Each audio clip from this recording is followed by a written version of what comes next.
तो ये है क्लास 12th इकोनॉमिक्स की 4th सैम्पल पेपर। तो पहला क्वेश्चन इसमें देखते हैं कि प्राइमरी डेफिसिट जो है गवर्नमेंट का वो जीरो कब होगा। तो जब फिजिकल डेफिसिट बराबर हो जाएगा इंटरेस्ट पेमेंट के। ये मैंने पिछले सैम्पल पेपर में बताया था कि हमारा जो फिजिकल डेफिसिट प्राइमरी डेफिसिट होता है, 3 तरह के डेफिसिट होते हैं बजट में। बजट का जो चैप्टर है, बजट में रेवेन्यू नेचर के होते हैं वो रिसिप्ट्स और एक्सपेंडिचर, इसी तरह कैपिटल नेचर के होते हैं रिसिप्ट्स और एक्सपेंडिचर। उसी तरह बजट में डेफिसिट निकलता है। डेफिसिट का मतलब होता है घाटा। घाटे का मतलब है आपका खर्चा ज़्यादा है और आमदनी कम है। तो देखो जो डेफिसिट है वो डेफिसिट भी 3 टाइप का होता है। एक तो होता है फिजिकल डेफिसिट, फिजिकल डेफिसिट, एक होता है रेवेन्यू डेफिसिट और एक होता है प्राइमरी डेफिसिट। ठीक है, फिजिकल डेफिसिट तब होता है जब टोटल एक्सपेंडिचर ज़्यादा हो टोटल रिसिप्ट से, और टोटल रिसिप्ट में अब तक हमने बोरोइंग यानी जो बोरोइंग लेनी पड़ेगी ना, मान लो अगर टोटल खर्चा है 100 रुपये सरकार का अगले साल का, और सरकार को मिलने वाले 90 रुपये, तो ये 10 रुपये कहाँ से आएंगे, ये उधार लेकर आएंगे, यानी बोरोइंग करनी पड़ेगी। इसी को बोलते हैं फिजिकल डेफिसिट। अगर रेवेन्यू डेफिसिट की बात करें तो जब रेवेन्यू खर्चा यानी रेवेन्यू एक्सपेंडिचर ज़्यादा हो रेवेन्यू रिसिप्ट से, यानी कुल राजस्व खर्चा राजस्व प्राप्तियों से ज़्यादा हो, तो ये डिफरेंस होगा। मान लो ये 50 है और ये 40 है, तो ये 10 रुपये जो होंगे ये रेवेन्यू डेफिसिट हो गए। प्राइमरी डेफिसिट का फॉर्मूला होता है PD = फिजिकल डेफिसिट, ये वाला जो है physical deficit minus interest payment, यानी पिछले जो लोन ले रखे हैं उनका ब्याज का भुगतान। मान लो ये 10 रुपये है फिजिकल डेफिसिट, और पिछले साल का जो इंटरेस्ट पेमेंट है अब तक का वो 3 रुपये है, तो प्राइमरी डेफिसिट आगे निकल गए 7। तो इस तरीके से निकलता है। तो ये पूछ रहा है क्वेश्चन में कि प्राइमरी डेफिसिट जीरो कब होगा, जब फिजिकल डेफिसिट और इंटरेस्ट पेमेंट क्या होंगे, बराबर होंगे। तो ये प्राइमरी डेफिसिट जीरो आ जाएगा, क्योंकि इसका फॉर्मूला होता है physical deficit minus interest payment. जब ये दोनों बराबर रहेंगे तो ये जीरो आएगा प्राइमरी डेफिसिट। तो आंसर हो गया ये हमारा total borrowing = interest payment, C। Next question है हमारा कि एक इंडियन कंपनी है जो लोकेटेड है इंडिया में, जो इन्वेस्ट करती है कंपनी में जो अब्रॉड में है, और इस ट्रांजेक्शन को क्या कहते हैं, इंडिया के बैलेंस ऑफ पेमेंट में कहाँ आएगा। तो देखो हमारी कंट्री ने बाहर वाली कंट्री में पैसा लगाया है, तो ये डेबिट साइड में आएगा क्योंकि पैसा गया है, और डेबिट साइड में कहा कैपिटल अकाउंट के। ठीक है। अगर बाहर की कोई कंपनी हमारे देश में पैसा लगाती तो क्रेडिट साइड में आता कैपिटल अकाउंट के। कैपिटल अकाउंट के क्यों, क्योंकि इससे हमारे देश की एसेट्स और लायबिलिटीज़ पर फर्क पड़ रहा है, हमारे देश की एसेट्स बढ़ रही हैं।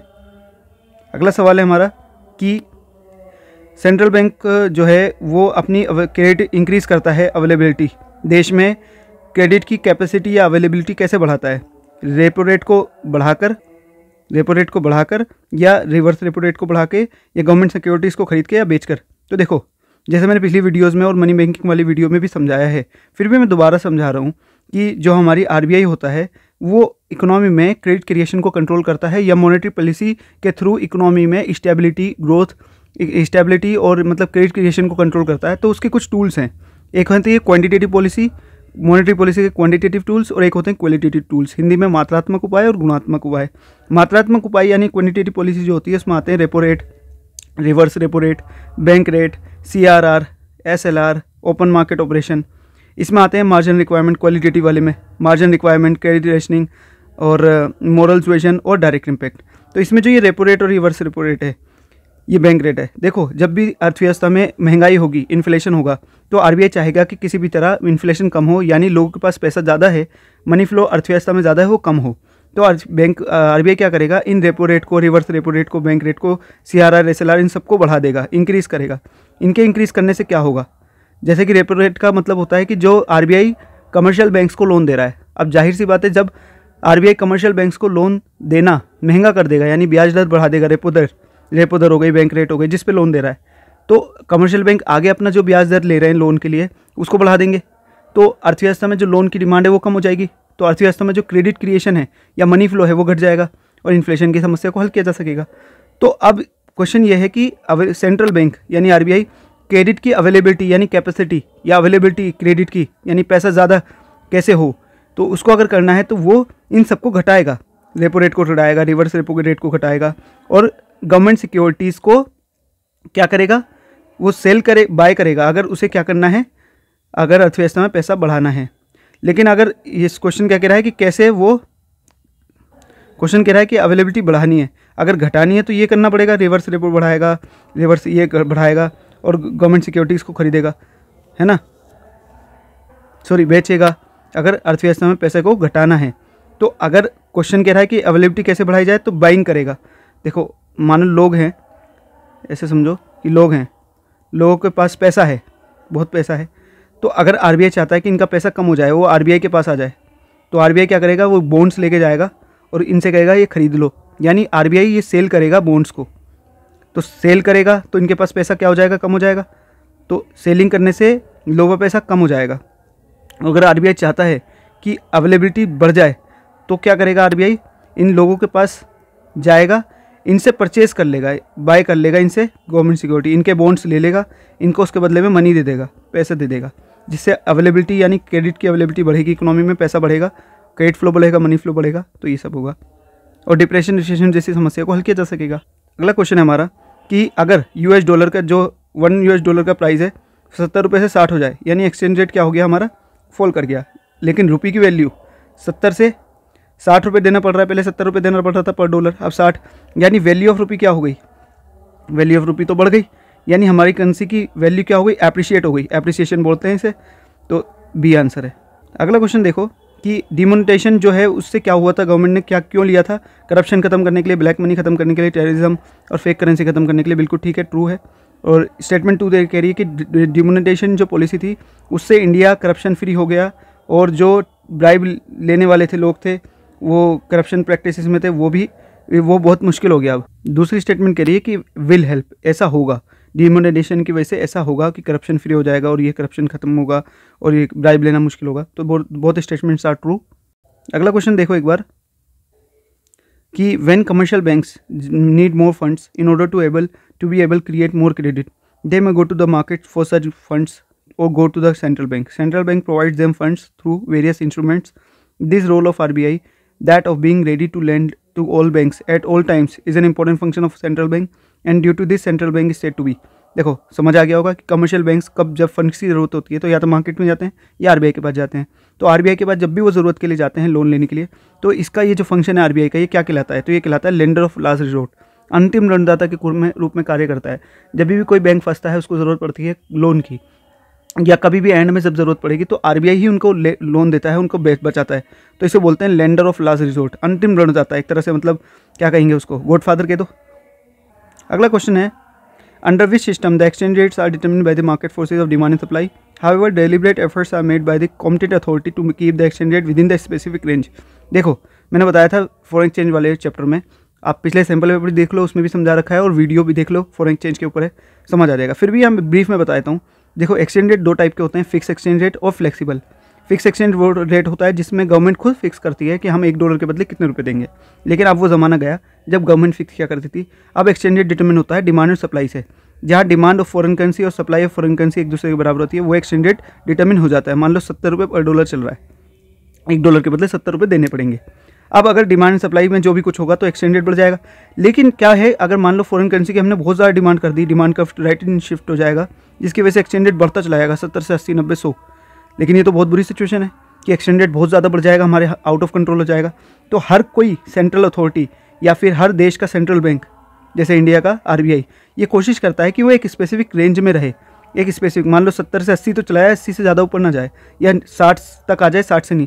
अब आप कहोगे कि भाई एक्सचेंज रेट नीचे आ रहा तो फ़ायदा है कि इस एक्सचेंज रेट 70 से 60 हो रहा है, तो अगर ज़्यादा नीचे भी आ जाएगा तो वो भी फ़ायदा नहीं होगा, क्योंकि अगर $1 के बदले पहले 70 रुपये मिल रहे थे $1 के बदले, अब 60 मिल रहे हैं, फिर 50, फिर 40, 30, तो बाहर की जो कंट्रीज़ हैं, जो हमारी फॉरेन कंट्री, जो हमारे कंट्रीज़ के डिमांड कर रही हैं गुड्स की, यानी हमारे एक्सपोर्ट जिन पे डिपेंडेंट है, तो हमारे एक्सपोर्ट बंद हो जाएंगे क्योंकि हमारी करेंसी महंगी हो जाएगी, वो हमारी करेंसी नहीं खरीदेंगे, यानी हमारे देश की वस्तुओं को नहीं खरीदेंगे, जिससे हमारे देश की वस्तुओं की डिमांड कम हो जाएगी और जिससे हमारे देश की इंडस्ट्रीज़ पर नेगेटिव प्रभाव पड़ेगा। तो इसलिए आरबीआई चाहता है कि जो एक्सचेंज रेट है वो एक स्पेसिफिक लिमिट के अंदर रहे। इसी को बोलते हैं मैनेज्ड, मतलब फ्लेक्सिबल एक्सचेंज रेट तो है ये, लेकिन मैनेज फ्लेक्सिबल है, इसे मैनेज भी किया जा रहा है, तो इसे बोलते हैं manage flexible exchange rate. Flexible को फ्लोटिंग भी बोलते हैं, फ्लोटिंग एक्सचेंज रेट, ठीक है।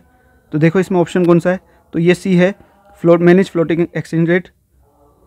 अगला क्वेश्चन देखते हैं हम कि स्टेटमेंट 1 कह रही है कि रेवेन्यू एक्सपेंडिचर जो है वो एक्सपेंडिचर होता है जिससे गवर्नमेंट ना तो assets create, neither cause increase in the government assets, ना ही एसेट्स बढ़ती हैं ना ही लाइबिलिटी घटती हैं, ऐसा खर्चा। बिल्कुल ठीक है, ट्रू स्टेटमेंट है। ऐसा खर्चा जिससे सरकार की ना तो परिसंपत्ति बढ़ रही है ना ही दायित्व घट रहे हैं। और रेवेन्यू एक्सपेंडिचर वो होता है जो एसेट्स खरीदने के लिए किया जाता है, रीपेमेंट करने के लिए किया जाता है, बोरिंग का कर्जा चुकाने के लिए या लोन वगैरह देने के लिए, तो ये नहीं है, ये फॉल्स। ये कैपिटल एक्सपेंडिचर होता है जब हम एसेट्स वगैरह खरीदते हैं, पुल बनाते हैं, फ्लाईओवर बनाते हैं, हॉस्पिटल्स बनाते हैं, या फिर अपने जो लोन है पुराने उनको चुकाते हैं, या फिर किसी और को लोन देते हैं, तो इस तरह का खर्चा कैपिटल एक्सपेंडिचर कहलाता है। तो स्टेटमेंट 1 ट्रू है, R फॉल्स है, 2 फॉल्स है, तो सी आंसर।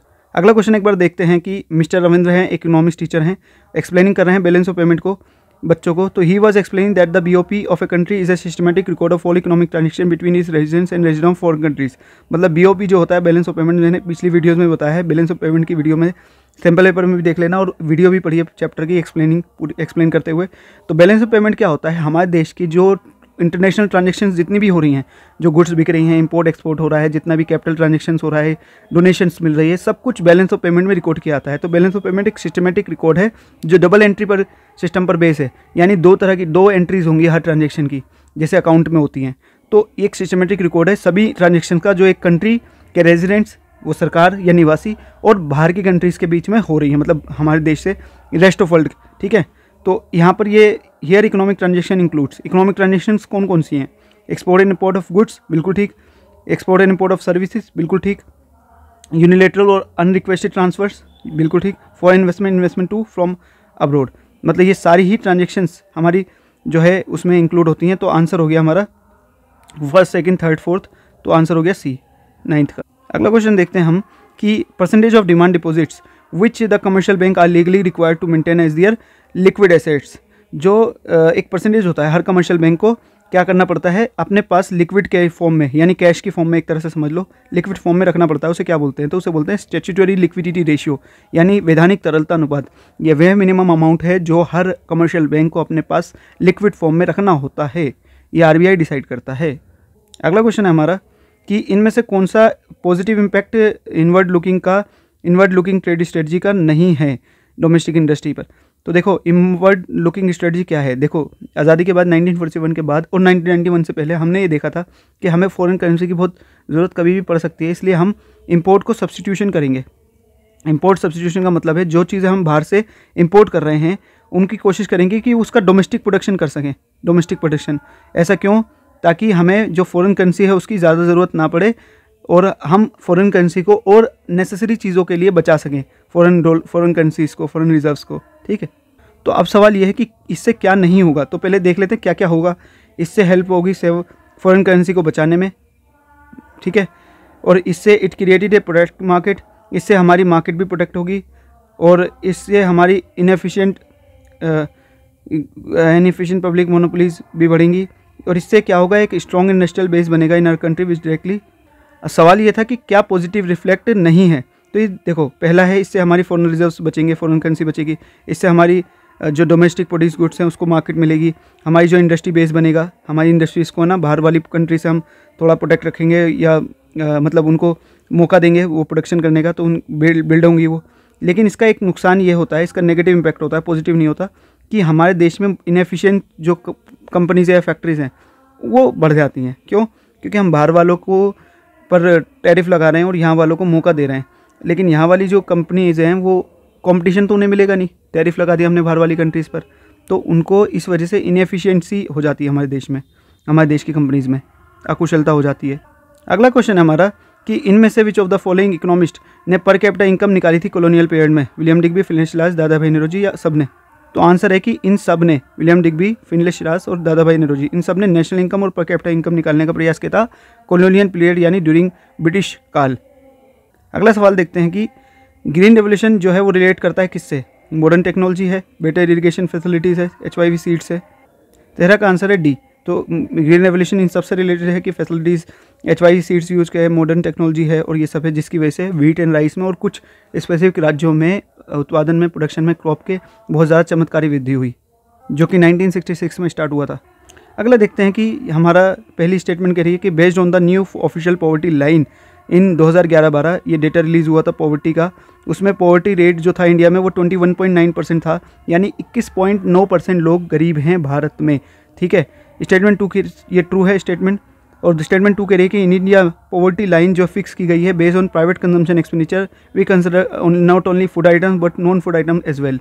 तो बिल्कुल ठीक है कि जब हम पॉवर्टी लाइन निकालते हैं, या जो भी कमेटी बैठी थी प्लानिंग कमीशन की जिसने पॉवर्टी पर डेटा निकाला था या पॉवर्टी के लिए जो एनालिसिस किया था, उन्होंने केवल फूड को ही नहीं जोड़ा था अपने एनालिसिस में, उन्होंने नॉन फूड आइटम्स को भी लिया था। तो both statement are true, A answer है। अगला सवाल देखते हैं एक बार कि ह्यूमन कैपिटल फॉर्मेशन जो है वो not required for effective use of physical capital, तो ये फॉल्स है। देखो मशीन है, फिजिकल कैपिटल होती है, उसका मशीन का बेहतर प्रयोग एक इलिटरेट पर्सन अच्छा कर सकता है क्या लिटरेट पर्सन? तो पढ़ा लिखा पर्सन या स्किल्ड पर्सन ज़्यादा उसका अच्छा प्रयोग करेगा।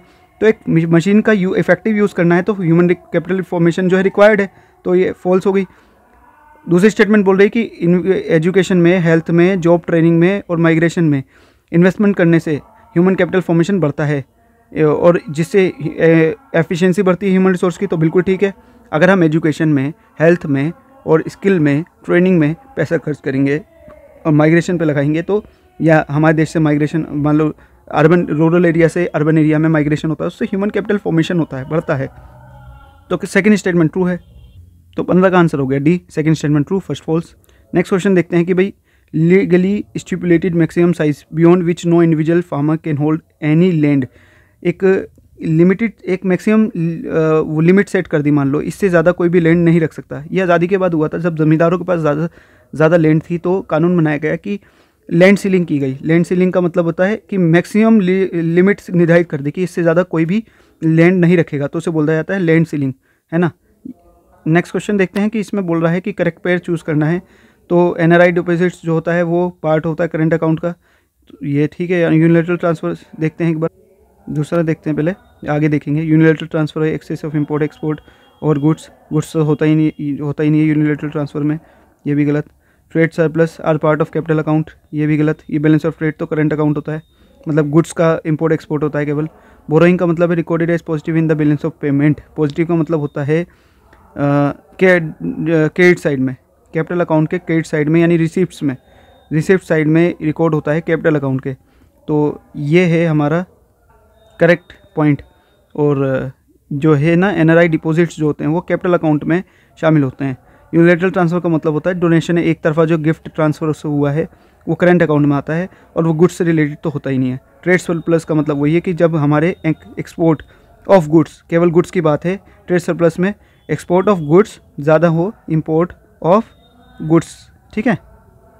नेक्स्ट क्वेश्चन पढ़ते हैं एक बार कि which is the apex bank which coordinates functioning of different financial institution working of expansion of rural credit.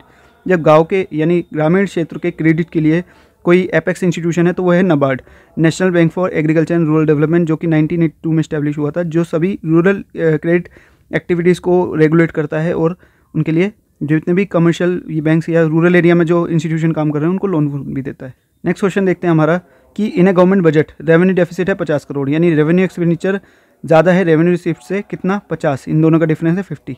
अगला है बोरोइंग जो है वो 75 करोड़ है, जो फिजिकल डेफिसिट है वो 75 करोड़ है। तो वो बोल रहा है कि फिजिकल डेफिसिट कितना है, तो जितना ही बोरिंग ली है वही फिजिकल डेफिसिट होता है, तो आंसर हो गया बी। अगला क्वेश्चन देखते हैं कि the calorie requirement to measure poverty is higher in rural area.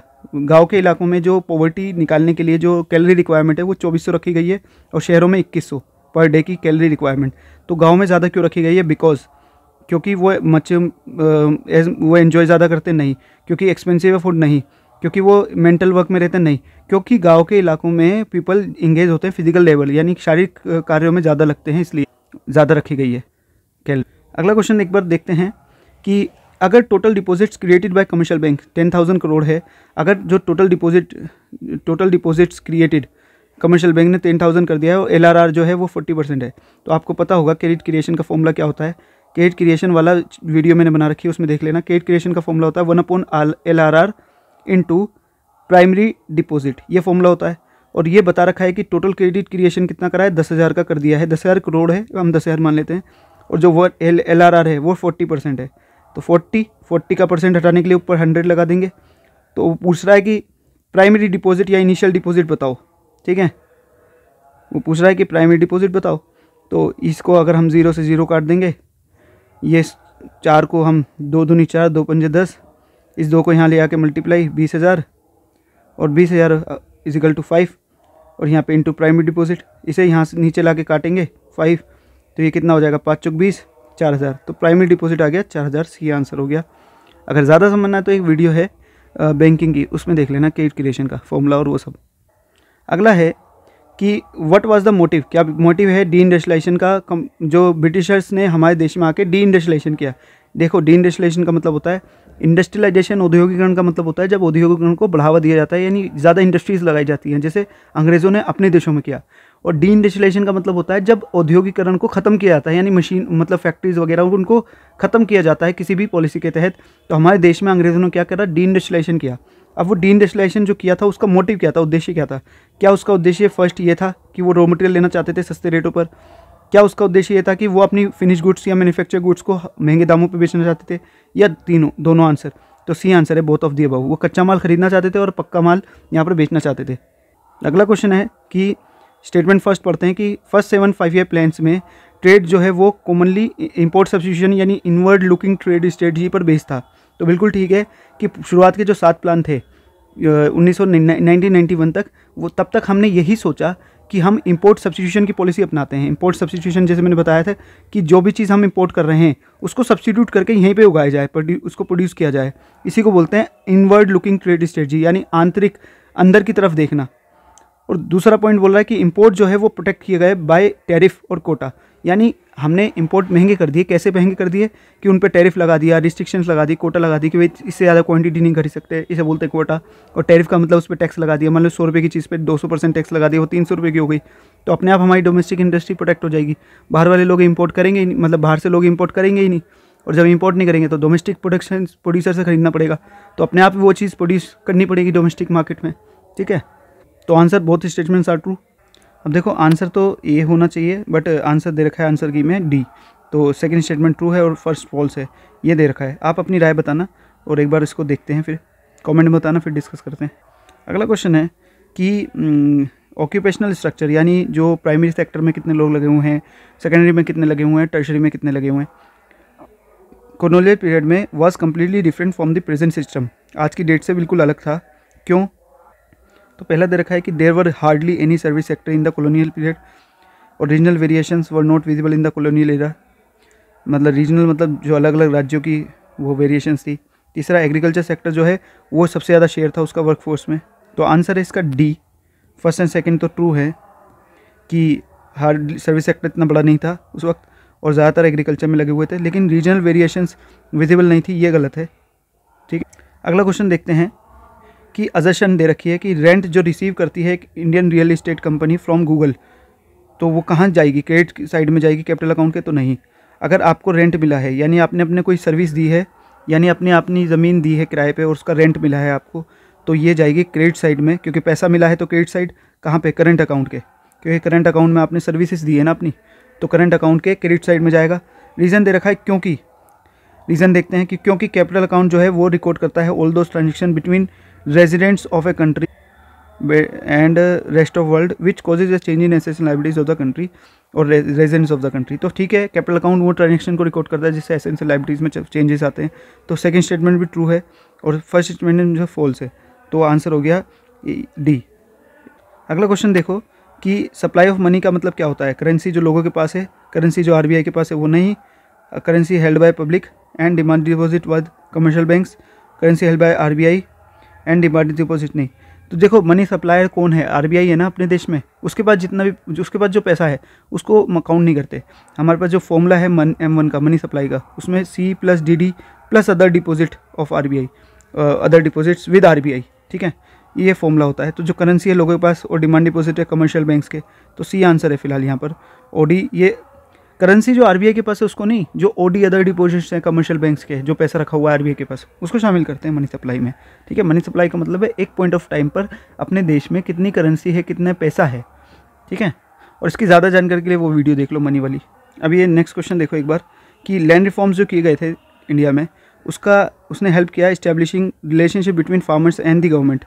और इस रीज़न दे रखा है क्योंकि लैंड रिफॉर्म्स से क्या हुआ, फार्मर्स को बेनिफिट मिला from their own labour and promoted equality of wealth. तो बिल्कुल ठीक है कि लैंड रिफॉर्म से जो है रिलेशनशिप फार्मर्स और गवर्नमेंट के बीच अच्छे हुए और इन्होंने जो है फार्मर्स को बेनिफिट भी किया। तो आंसर ए हो गया। अगला क्वेश्चन है हमारा कि डाइवर्सिफिकेशन ऑफ एग्रीकल्चर का मतलब क्या होता है? कि वर्कफोर्स शिफ्ट हो जाए एग्रीकल्चर से एलईडी एक्टिविटीज़ में और अपना क्रॉपिंग पैटर्न भी चेंज करे, या कमर्शलाइजेशन करे एग्रीकल्चर का, या मॉडर्न टेक्नोलॉजी को यूज़ करे।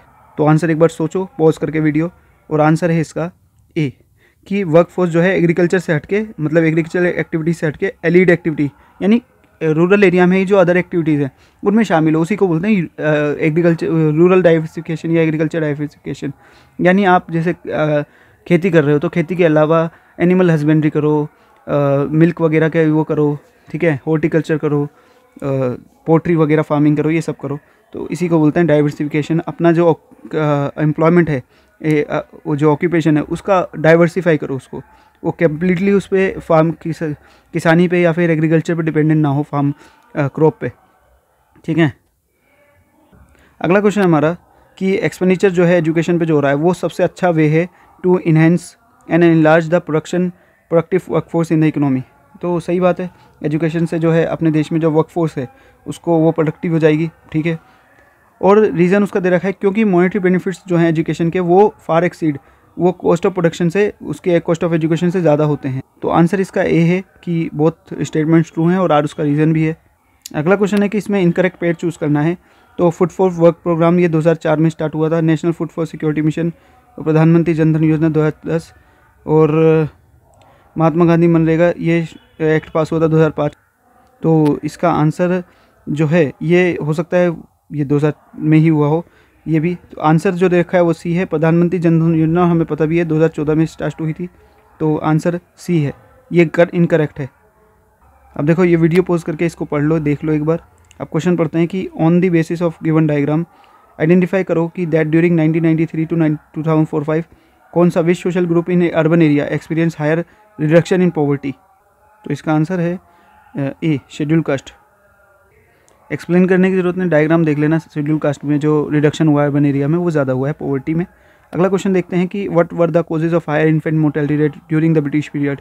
ब्रिटिश शासनकाल में जो इन्फेंट की जो मृत्यु दर थी वो ज़्यादा थी। तो क्यों ज़्यादा थी, उसका कारण है कि पुअर हेल्थ केयर थी, लैक ऑफ एजुकेशन थी और ट्रेडिशनल आउटलुक था सोसाइटी का। तो डी आंसर है सभी कुछ। अगला क्वेश्चन देखते हैं। तो स्टेटमेंट बोल रहा है कि द मेजर पॉलिसी इनिशिएटिव्स जैसे लैंड रिफॉर्म्स हो गए, ग्रीन रेवोल्यूशन हो गया, उससे इंडिया बिकम हुआ सेल्फ सफिशिएंट और फूड ग्रेन प्रोटेक्शन में। बिल्कुल ठीक है, क्योंकि proportion of people depending on agriculture didn't decline as expected. तो सेकंड स्टेटमेंट भी ट्रू है, फर्स्ट भी ट्रू है, बट आर उसका रीज़न नहीं है, तो बी आंसर हो गया।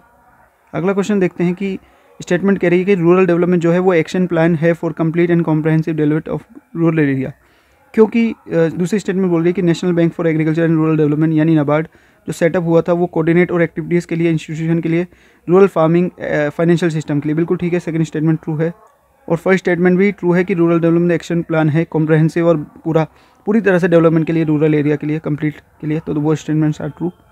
अगला सवाल देखते हैं कि the monetary policy is the policy formulated by RBI, ठीक है, central bank of the country. और सेकंड स्टेटमेंट बोल रहा है कि सेंट्रल बैंक जो है वो इंस्टीट्यूशन है जो एक्सेप्ट डिपॉजिट करता है और प्रोवाइड करता है लोन को पब्लिक को। तो जनता को लोन देना और डिपॉजिट एक्सेप्ट करना ये सेंट्रल बैंक का काम नहीं है। तो फर्स्ट स्टेटमेंट ट्रू है, तो आंसर हो गया सी, क्योंकि सेकंड स्टेटमेंट फॉल्स है। अगला क्वेश्चन देखते हैं कि ये जो है arrange the following event in correct chronological order.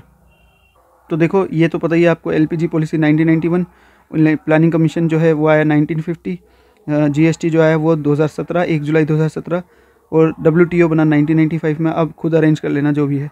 अगला क्वेश्चन देखते हैं, स्टेटमेंट पढ़ते हैं कि डेप्रिशिएशन होता है डोमेस्टिक करेंसी का तो उससे एक्सपोर्ट बढ़ते हैं। बिल्कुल ठीक है, अगर हमारा करेंसी 70 रुपये से पर डॉलर 80 रुपये हो जाए, यानी हमारी करेंसी क्या हो जाएगी, हमारी वैल्यू ऑफ रुपी क्या हो जाएगी, घट जाएगी, यानी हमारी करेंसी डेप्रिशिएट हो जाएगी फॉरेन करेंसी की तुलना में। इसे बोलते हैं मूल्यह्रास होना, हमारी करेंसी कि मूल्य घट जाएगा। इससे हमारे एक्सपोर्ट बढ़ जाएंगे। इससे ये फायदा होता है कि बाहर वालों के लिए हमारी करेंसी अब सस्ती हो गई, यानी अब बाहर वालों को $1 के बदले 70 रुपये की जगह 80 रुपये का सामान मिलेगा, यानी ज़्यादा सामान मिलेगा। तो एक्सपोर्ट की डिमांड वो क्या करेंगे, बढ़ा देंगे। तो इससे हमारे एक्सपोर्ट बढ़ेंगे। बिल्कुल ठीक है स्टेटमेंट। सेकंड स्टेटमेंट बोल रहा है रीज़न, क्योंकि डेप्रिसिएशन जो होता है करेंसी का वो डोमेस्टिक गुड्स को सस्ता बना देता है जिससे एक्सपोर्ट बढ़ते हैं। तो सही है आंसर, रीज़न भी ठीक है, तो ये आंसर हो गया। अगला क्वेश्चन एक बार देखते हैं कि जो डिमांड डिपॉजिट्स होते हैं वो क्या होते हैं। तो डिमांड डिपॉजिट जैसे हमने बताया कि करंट अकाउंट और सेविंग अकाउंट में, जो कमर्शियल बैंक्स के करंट अकाउंट और सेविंग अकाउंट में जो पैसा पड़ा होता है उसे बोलते हैं डिमांड डिपॉजिट्स। उन्हें डिमांड डिपॉजिट इसलिए बोलते हैं क्योंकि उन्हें कभी भी डिमांड के थ्रू निकाला जा सकता है। कभी भी डिमांड करो, कभी भी चेक बनाओ, डेबिट कार्ड से निकाल के ले आओ। तो deposits which can be drawn with the demand, उन्हें बोलते हैं डिमांड डिपॉजिट, जो कभी भी डिमांड किए जा सकते हैं, निकाले जा सकते हैं, और जो चेक के थ्रू भी निकाल सकते हैं। तो बोथ एंड भी। फिक्स डिपॉजिट को डिमांड डिपॉजिट नहीं बोलते क्योंकि इन्हें आप अपनी मर्जी से कभी भी नहीं निकाल सकते। अगला क्वेश्चन देखते हैं कि पहली स्टेटमेंट बोल रही है कि रैपिड एक्सपेंशन जो हुआ है बैंकिंग सिस्टम का, इसका पॉजिटिव इफेक्ट पड़ा है रूरल फार्म और नॉन फार्म आउटपुट पर। तो बिल्कुल ठीक है स्टेटमेंट है कि उसका पॉजिटिव इम्पैक्ट पड़ा है। दूसरा बोल रहा है रीज़न क्योंकि इंस्टीट्यूशनल क्रेडिट अरेंजमेंट जो है वो अभी भी इनएडुकेट है, फेल हो गया है पूरा एंटायर रूरल फार्मर्स को हेल्प करने के लिए। तो बिल्कुल ठीक है, वो अभी इतना प्रचुर मात्रा में जो है इंस्टीट्यूशनल, देखो दो तरह के क्रेडिट सोर्स होते हैं रूरल एरिया के लिए, एक इंस्टीट्यूशनल और एक नॉन इंस्टीट्यूशनल, हिंदी में बोलते हैं औपचारिक और अनौपचारिक। जब एक किसान एक बैंक से, एक कोऑपरेटिव फार्म से, कोऑपरेटिव बैंक से या फिर एक रीजनल रूरल बैंक से एक लोन लेता है तो उसे बोलते हैं औपचारिक सोर्स यानी इंस्टीट्यूशनल सोर्स ऑफ क्रेडिट। जब एक किसान महाजन से, मनी लेंडर से, रिलेटिव से या बड़े बड़े जो लाला होते हैं उनसे लोन लेता है, क्रेडिट लेता है, तो उसे बोलते हैं अनौपचारिक यानी इनफॉर्मल क्रेडिट। तो अब जो हमारा इंस्टीट्यूशनल क्रेडिट है ना, सॉरी ये इंस्टीट्यूशनल या नॉन इंस्टीट्यूशनल, तो इंस्टीट्यूशनल क्रेडिट जो है हमारे देश में यानी जो बैंक्स है वो इतने प्रचुर मात्रा में नहीं हुए हैं कि वो पूरे रूरल एरिया को कवर कर सकें। तो सेकंड स्टेटमेंट भी ट्रू है, फर्स्ट भी ट्रू है, बट उसका रीज़न नहीं है, तो आंसर हो गया बी। अब देखो अगला क्वेश्चन देखते हैं। फर्स्ट स्टेटमेंट बोल रहा है कि डाइवर्सिफिकेशन जो होता है क्रॉप्स का, वो सिंगल शिफ्ट से हम मल्टीपल क्रॉपिंग की तरफ बढ़ते हैं। बिल्कुल ठीक है, सिंगल क्रॉप उगाने की जगह कई सारी क्रॉप उगाने, अच्छी बात है, डाइवर्सिफिकेशन है क्रॉप का, जिससे क्या होता है वो रिस्क जो है मार्केट का, वो प्राइस फ्लक्चुएशन का वो कम जो है ये रिस्क बढ़ जाता है मार्केट प्राइस फ्लक्चुएशन, ऐसा नहीं है घट जाता है उल्टा। तो फर्स्ट स्टेटमेंट तो ट्रू है, सेकंड फॉल्स है। जो अगर हम सिंगल क्रॉप उगाने की जगह मल्टी क्रॉप उगाएंगे तो उससे हमारा फ़ायदा होगा, रिस्क घट जाएगा प्राइस फ्लक्चुएशन का मार्केट के, है ना, हमें फ़ायदा होगा, ये रिस्क बढ़ेगा नहीं, रिस्क घट जाएगा। तो आंसर होगा सी। नेक्स्ट क्वेश्चन पढ़ते हैं हमारा कि जो अजर्शन बोल रहा है कि क्रेडिट क्रिएशन प्रोसेस जो है उससे मनी सप्लाई इकोनॉमी में बढ़ती है। बिल्कुल ठीक है, आप कमर्शियल बैंक क्या करते हैं, 100 रुपये की तुलना में 500 रुपये का लोन दे देते हैं, है ना, जैसे मैंने बताया था फाइनेंशियल वाले चैप्टर में, देखना बैंकिंग वाले में, कि बैंक्स जो है 100 रुपये के बजाय 100 रुपये की अगर उनके पास है ना कैश के फॉर्म में, तो 100 रुपये के बेसिस पे वो 500, 1000 रुपये का लोन चढ़ा देते हैं, यानी मनी सप्लाई कितनी बढ़ा दी, 505 गुना। ठीक, तो बिल्कुल ठीक है, क्रेडिट क्रिएशन से मनी सप्लाई बढ़ती है। दूसरा इसका रीज़न दे रखा है क्योंकि क्रेडिट क्रिएशन प्रोसेस से commercial banks can distribute loans many times as compare to primary deposit. जो शुरुआत में पैसा आया प्राइमरी डिपॉजिट 1000 रुपये आया या 100 रुपये आया, उस 100 रुपये की तुलना में आरबी का जो कमर्शियल बैंक्स होते हैं वो कई गुना मल्टीपल टाइम्स लोन दे देते हैं, इसलिए जो है ये बढ़ जाता है। तो आंसर हो गया ए। दोनों स्टेटमेंट ट्रू है और आर उसका रीज़न है।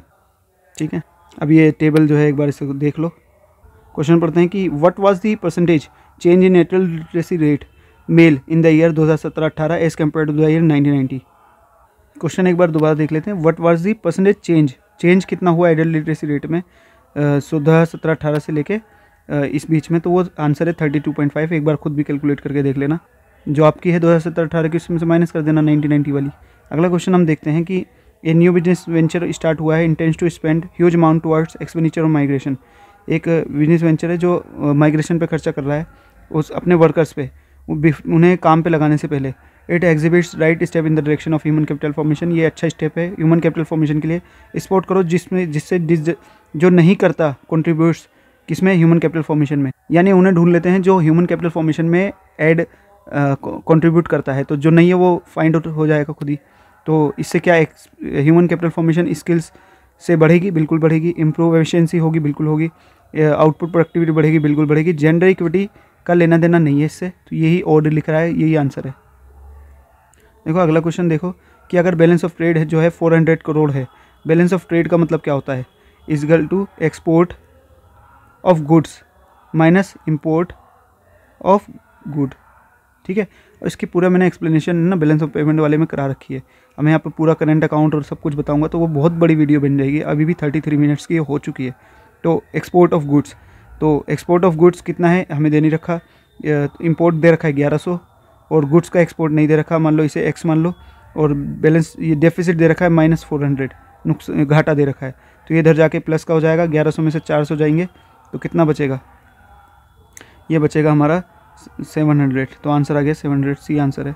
अगला क्वेश्चन देखते हैं कि जो एब्सोल्यूट पॉवर्टी होती है उसका मतलब है सिचुएशन है एक जो पर्सन है अपनी मिनिमम नीड्स पूरा करने में भी सक्षम नहीं है। बिल्कुल ठीक है, मान लो अगर 2000 रुपये पॉवर्टी डिसाइड हुई है, तो अगर जो 2000 रुपये से भी कम कमा रहा है या 2000 रुपये भी नहीं कमा पा रहा तो उसे बोलेंगे एब्सोल्यूट पुअर। जबकि रिलेटिव पॉवर्टी क्या होती है, रिलेटिव पॉवर्टी का मतलब होता है कि आप 2000 से तो ऊपर कमा रहे हो लेकिन आप रिलेटिवली और लोगों की तुलना में, अपने दोस्तों रिश्तेदारों की, अपनी सोसाइटी की तुलना में बहुत कम कमा रहे हो। मान लो एक सोसाइटी है जिसमें सभी लोग 50-50 हज़ार रुपये कमा रहे हैं, लेकिन आप उस सोसाइटी में रहकर 5,000 रुपये कमा रहे हो। आप एब्सोल्यूट पॉवर्टी में तो आप पुअर नहीं हो, क्योंकि आप 2,000 से तो ऊपर कमा रहे हो, लेकिन सोसाइटी में रिलेटिवली तो बहुत कम कमा रहे हो, तो आप रिलेटिवली पुअर हो, है ना। जैसे ही हमने कहावत सुनी है बचपन में कि अमेरिका में वो गरीब होता है जिसके पास कार नहीं होती, तो रिलेटिवली वो पुअर है, बट वो एब्सोल्युटली पुअर नहीं है। वो अपनी मिनिमम नीड्स को पूरा कर पा रहा है, यानी न्यूनतम आवश्यकताओं को उसको पूरा कर पा रहा है, लेकिन रिलेटिवली औरों की तुलना में वो गरीब है। ठीक है, तो पहले स्टेटमेंट ठीक है कि एब्सोल्यूट पॉवर्टी वो होती है जिसमें आप व्यक्ति अपनी मिनिमम नीड्स पूरा नहीं कर पाए, और स्टेटमेंट 2 बोल रही है कि the average per capita daily requirement of 2100 calorie जो है रूरल एरिया में है और 2400 कैलोरी अर्बन एरिया। गलत स्टेटमेंट है, 2100 कैलोरी रखी गई है अर्बन एरिया के लिए और 2400 कैलोरी रखी गई है रूरल एरिया के लिए, तो ये स्टेटमेंट फॉल्स है, तो ए ट्रू, सी आंसर हो गया। नेक्स्ट क्वेश्चन देखते हैं कि इंडिया जो है उसका करंट अकाउंट जो बैलेंस है वो सरप्लस था 19.8 बिलियन, और जो 33.9% था जीडीपी का Q1 में 2020-21 के, तो ये सरप्लस में था हमारा। रीज़न उसका ये था क्योंकि there has been a sharp steeper decline in merchandise imports, क्योंकि हमारे इंपोर्ट थे गुड्स के, जो कोरोना की वजह से ना गुड्स का इंपोर्ट जो है वो घट गए थे, क्योंकि बहुत रिस्ट्रिक्शंस लग गई थी इंपोर्ट्स पर। तो हमारा जो इंपोर्ट्स था ना रिलेटिवली एक्सपोर्ट की तुलना में वो बहुत ज़्यादा गिर गया था, जिसकी वजह से हमारा करंट अकाउंट बैलेंस डेफिसिट से पॉजिटिव में बदल गया था। बिल्कुल ठीक है स्टेटमेंट, तो ए ट्रू है, आर उसका रीज़न है बिल्कुल, तो 46 का आंसर हो गया ए। अगला क्वेश्चन है हमारा कि जो इनकरेक्ट है उसे चूज़ करो, तो जो करेक्ट है उसे देखते चले आते हैं कि इनवर्ट लुकिंग ट्रेड स्ट्रेटजी जो होती है टेक्निकली इंपोर्ट सब्स्टिट्यूशन का मतलब होता है कि सब्स्टिट्यूट करो इंपोर्ट को, डोमेस्टिक प्रोडक्शन बढ़ाओ उसकी वजह, और imports were protected by imposition of tariffs and tariffs. बिल्कुल ठीक है, इंपोर्ट को हमने किससे प्रोटेक्ट किया था, टैरिफ लगा के, क्वेटा लगा के, रिस्ट्रिक्शंस। तीसरा बोला इनवर्ट लुकिंग ट्रेड स्ट्रेटजी जो है उससे स्ट्रॉन्ग इंडस्ट्रियल बेस बनाए कंट्री में, और चौथा बोल रहा है इनवर्ट लुकिंग ट्रेड स्ट्रेटजी जो वो अनसक्सेसफुल रही to create a productive market and large demand for domestic produce goods. तो चौथी स्टेटमेंट फॉल्स है, जो है इनवर्ट लुकिंग स्ट्रेटजी जिसे बोलते हैं इंपोर्ट सब्स्टिट्यूशन, यानी वो वस्तुएं जो हम बाहर से इंपोर्ट कर रहे हैं उनका अपने ही घरेलू उत्पादन करना, डोमेस्टिक इंडस्ट्री से प्रोडक्शन करवाना, तो उससे ही हमारे देश में बहुत ज़्यादा प्रोटेक्शन मिली और हमारे देश में थोड़ा बहुत इंडस्ट्रियल बेस जो बना, तो वो सक्सेसफुल तो रहा है कुछ हद तक। हाँ, उसमें कुछ कमी आई थी, लेकिन ये डी स्टेटमेंट फॉल्स है। अगला है, इसमें हमें क्या करना है, इसमें हमें मैच करना है। तो देखो माइग्रेशन से क्या होता है, ब्रेन ड्रेन होता है। हमारा जो यहाँ का लोग पढ़े लिखे, मान लो कोई डॉक्टर बना, साइंटिस्ट बना और अमेरिका चला गया, तो उसे बोलते हैं ब्रेन ड्रेन हो जाना। इससे हमारे देश की ह्यूमन कैपिटल फॉर्मेशन तो कम हो गई और अमेरिका की ह्यूमन कैपिटल फॉर्मेशन बढ़ गई। दूसरा बोल रहा है इंक्रीजिंग पॉपुलेशन, इंक्रीज होने से पॉपुलेशन से जो होता है, जो पॉपुलेशन बढ़ने से क्या होगा कि जो कैपिटा इकोनॉमिक ग्रोथ है, पर कैपिटा इकोनॉमिक ग्रोथ वो घट जाएगी। मान लो अगर 10,000 जो जीडीपी है देश की, और अगर लोग बढ़ जाएंगे तो वही पर कैपिटा जो ग्रोथ है वो कम हो जाएगी, है ना, क्योंकि ज़्यादा लोगों में बंटना है वही सामान। इनसफिशिएंट मैन पावर प्लानिंग का मतलब होता है imbalance between demand and supply of human resource. Lower level of educational standard का मतलब है मिसमैच होना, जो रिक्वायर्ड स्किल चाहिए इंडस्ट्रीज़ में, कंपनीज़ में, और जो हमारे एकेडमिक स्टैंडर्ड है, जो हमारे पढ़ाए जा रहे हैं, उसको बोलते हैं low level of educational standard. अब इसको एक बार खुद ही पॉज करके देख लेना, अब इसे एक बार ये टेबल को देख लो अपने आप। क्वेश्चन देखते हैं कि कह रहा है कि value of non tax revenue receipts has between 2019-20 से 2021 में कितना चेंजेस आए हैं, तो 49 का आंसर है ए। तो इतना वो बढ़ गए हैं 57,860 करोड़ रुपए से नॉन टैक्स रेवेन्यू।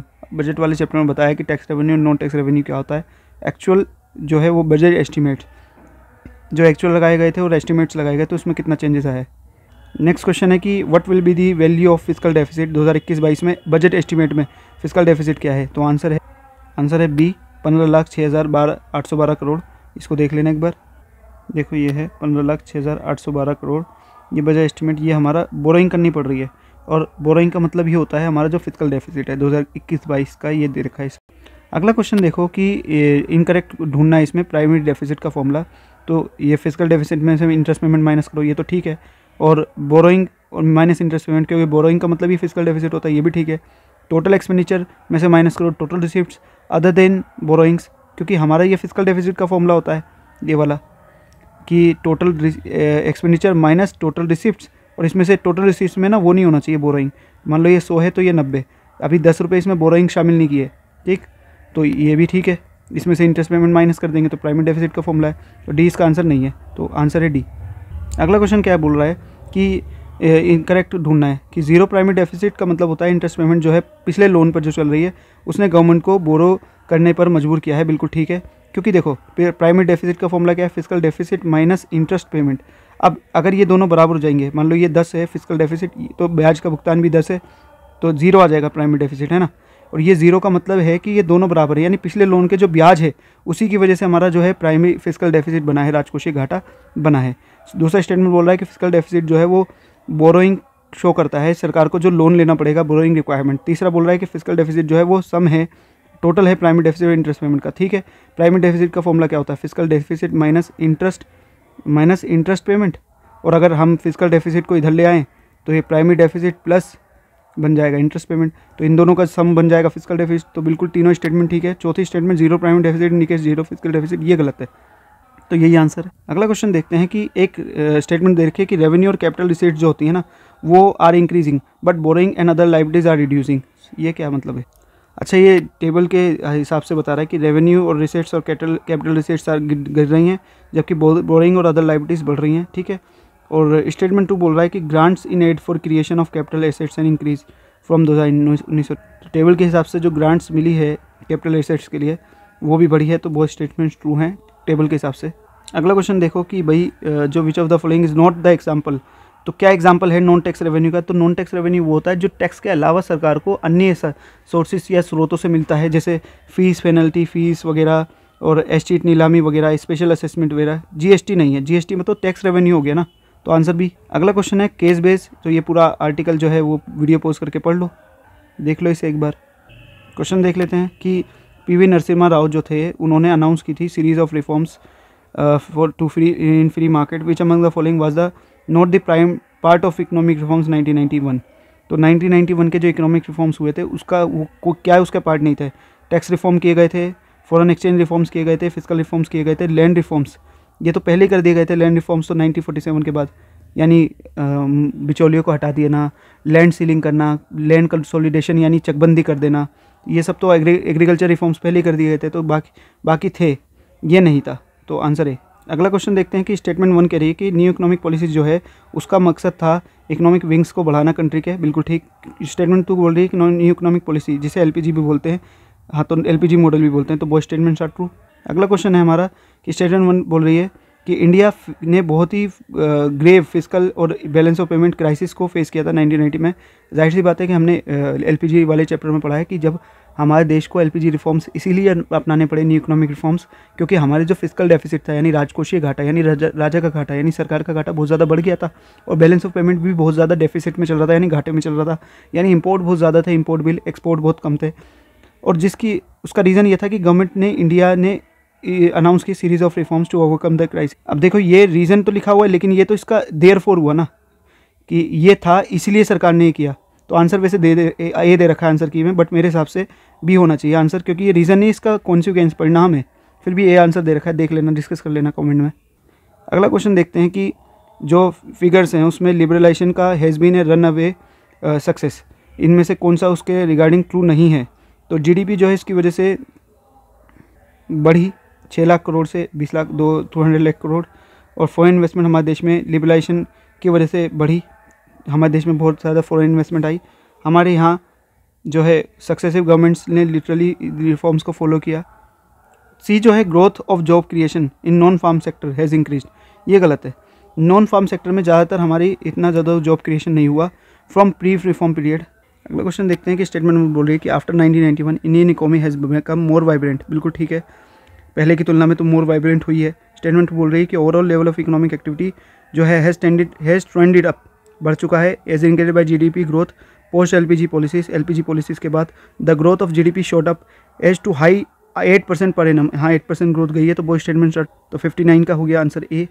अगला 60 क्वेश्चन देखते हैं कि the growth in non farm job was just 3% during the reform period while the growth the previous decade during the supposedly slow socialist era was better 3.67%। तो ये स्टेटमेंट ट्रू है, और reason उसका दे रखा है क्योंकि पॉलिसीज़ जो अडॉप्ट की गवर्नमेंट ने ड्यूरिंग रिफॉर्म पीरियड्स उसने जॉबलेस ग्रोथ को वो किया। तो बिल्कुल ठीक है कि जो रिफॉर्म पीरियड हुए यानी 1991 के बाद जो रिफॉर्म्स हुए उसकी वजह से हमारे देश में ग्रोथ तो हुई, लेकिन वो ग्रोथ कौन सी हुई? जॉबलेस, उसे हम बोलते हैं जॉबलेस, यानी जॉब रहित विकास हुआ, जॉब रहित ग्रोथ हुई। क्योंकि जो ग्रोथ हुई वो 8 से 10% डबल डिजिट में भी गई ग्रोथ, लेकिन वो मशीनी ग्रोथ थी। मतलब एक मशीन 10 लोगों का, 20 लोगों का, 50 लोगों का काम कर रही थी। मल्टीनेशनल कंपनीज़ की वजह से हमारे देश में गुड्स एंड सर्विसेज ज़्यादा बढ़ी, यानी जीडीपी ग्रोथ तो बहुत ज़्यादा हुई, लेकिन वो एक्चुअल में वो ग्रोथ कहाँ से आ रही थी? वो मल्टीनेशनल कंपनीज़ की तरफ से आ रही थी, जिसमें ज़्यादा लोगों को रोज़गार नहीं मिल रहा था। यानी वो रोज़गार ओरिएंटेड यानी एम्प्लॉयमेंट ओरिएंटेड ग्रोथ नहीं थी, वो एक तरह से जॉबलेस ग्रोथ थी, टेक्नोलॉजिकली ग्रोथ थी, या फिर बोल दो कि मतलब मल्टीनेशनल कंपनी या जो बड़ी बड़ी कंपनीज़ थी उनकी ग्रोथ थी वो। मतलब वो जॉब ज़्यादा जनरेशन नहीं हुआ, एम्प्लॉयमेंट जनरेशन ज़्यादा नहीं हुआ। तो आंसर इसका है ए। ठीक है, अगर यहाँ तक वीडियो देख लिया तो बहुत बहुत शुक्रिया, और आगे अगर वीडियो इसी सैम्पल पेपर की चाहिए, किसी सैम्पल पेपर की, तो कमेंट कर देना।